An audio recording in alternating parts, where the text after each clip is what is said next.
चंद्रपुरी में सोमोर नाम का एक राजा था। वह बड़ा न्यायी और सत्यप्रिय था। वह अपनी प्रजा के सुख का बड़ा ख्याल रखता था। उसके राज्य में चोर और डाकू कम थे। वह दुखियों के दुख और गरीबों की गरीबी दूर करने की कोशिश करता रहता था। उसकी प्रजा बड़ी सुखी थी। राजा वेश बदलकर अपनी प्रजा की हालत जानने के लिए सब जगह घूमा करता था। एक दिन की बात है कि एक सन्यासी का वेश धरकर हाथ में एक कमंडल लिए राजा नगर भ्रमण कर रहा था। रात का समय था। सड़क पर लोगों का आना जाना बंद हो गया था। घूमते घामते वह गली के मोड़ पर जा पहुंचा। वहां पहुंचते ही अचानक एक चोर उसके सामने आ खड़ा हुआ। सन्यासी बना राजा बिल्कुल नहीं घबराया। चोर ने सन्यासी से कहा, तुम्हारे पास जो भी रुपया है सब मुझे दे दो। सन्यासी बोला, तुम कौन हो? चोर बोला, देखते नहीं हो, मैं भी तुम्हारे समान एक आदमी हूँ। मुझे रुपए चाहिए, रुपए, समझे? सन्यासी बोला, मैं रुपया दूंगा, लेकिन यह तो बताओ कि तुम्हारा घर कहाँ है और तुम्हारा धंधा क्या है? चोर बोला, मेरा घर यहाँ पास में है। पहले मैं एक गरीब किसान था। खेत सब बिक गया। घर में स्त्री और 8 बच्चे हैं। बड़ी गरीबी में हम दिन काटते हैं। मैं चोरी करके अपनी जीविका कमाता हूँ। कोई दूसरा उपाय नहीं है। चोर की बातें सुनकर सन्यासी बने राजा ने कहा, भाई देखो, मैं अपने पास जो कुछ है सब तुम्हें दे दूंगा, मगर तुमसे एक बात की प्रतिज्ञा चाहता हूँ। चोर, कैसी प्रतिज्ञा? सन्यासी बना राजा बोला, तुम्हें वचन देना होगा कि तुम आगे कभी झूठ नहीं बोलोगे। क्या इसके लिए तुम राजी हो? चोर, रुपया दोगे तो मैं ऐसा वचन दूंगा।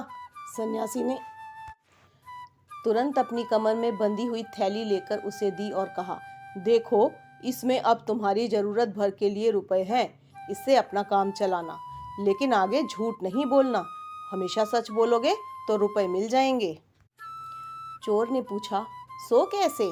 सन्यासी बोला, भगवान दे देंगे।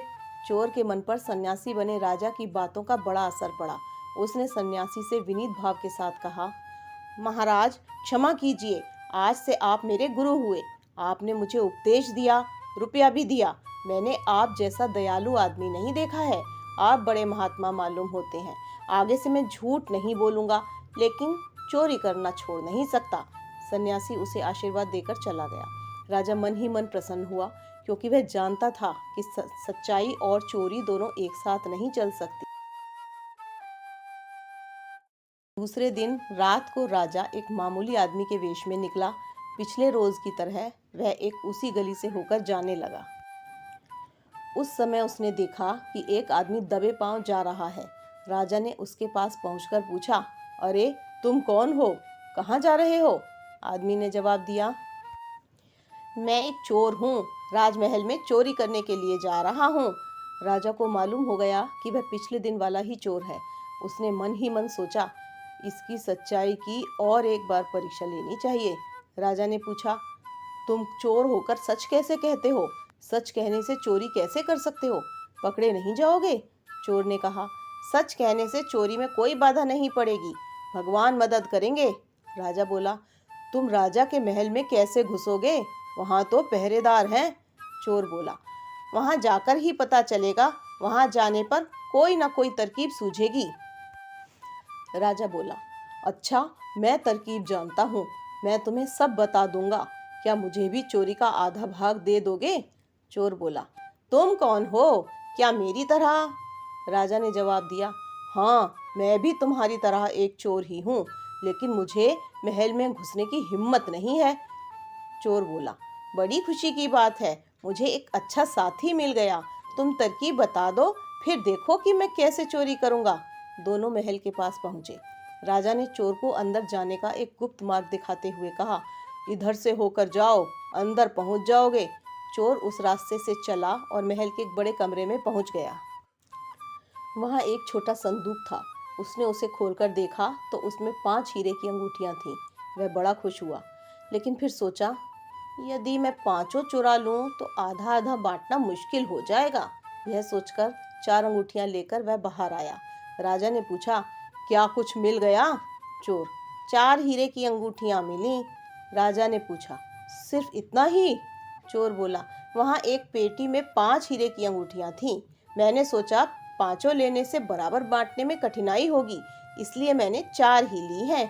राजा को चोर की बात पर पूरा विश्वास हो गया और पहले की शर्त के अनुसार 2 अंगूठियां लेकर चोर वहां से चला गया। जाने से पहले चोर के घर का पता भी राजा ने पूछ लिया था। दूसरे दिन राजा ने अपने मंत्री को बुलाकर कहा, कल रात को यहाँ किसी के पैरों की आहट सुनाई पड़ी है और उस बड़े कमरे में जाकर देख लो, उस छोटी पेटी में 5 हीरे की अंगूठियां हैं या नहीं। मंत्री उस बड़े कमरे में पहुंचा। पेटी खोलकर देखा तो उसमें सिर्फ एक अंगूठी दिखाई पड़ी।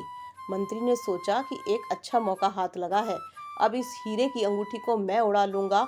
राजा से कहूँगा, चोर सब उड़ा ले गया। यह सोचकर उसने वह अंगूठी चुरा ली और राजा से बोला, महाराज, कमरे में पेटी है, 5 अंगूठियां गायब हैं। राजा को मंत्री की बात पर विश्वास नहीं हुआ। सोचा, इसने जरूर एक अंगूठी चुरा ली है। राजा ने तुरंत सिपाही को हुक्म दिया कि मंत्री को गिरफ्तार करो और उसकी तलाशी लो। सिपाही ने मंत्री को कैद कर लिया। तलाशी लेने पर वह अंगूठी मिल गई। मंत्री को कड़ी सजा देकर जेल भेज दिया। फिर उस चोर को बुलवाया और उससे कहा, तुम्हें आज से मैं अपना मंत्री बनाता हूँ। यह सुनकर चोर घबरा गया। उसने हाथ जोड़कर कहा, महाराज, आप यह क्या कह रहे हैं? राजा बोला, तुम सच्चे हो, सच बोलने से भगवान हमें सब कुछ दे देता है। राजा ने उसे पूरा हाल कहा। चोर को यह सुनकर बड़ी खुशी हुई। उस दिन से वह चोर नहीं रहा, राजा का विश्वास पात्र मंत्री बन गया। तो दोस्तों, उम्मीद करती हूँ कि आपको यह कहानी अच्छी लगी होगी। कृपया कमेंट के माध्यम से हमें अवश्य बताएं। धन्यवाद।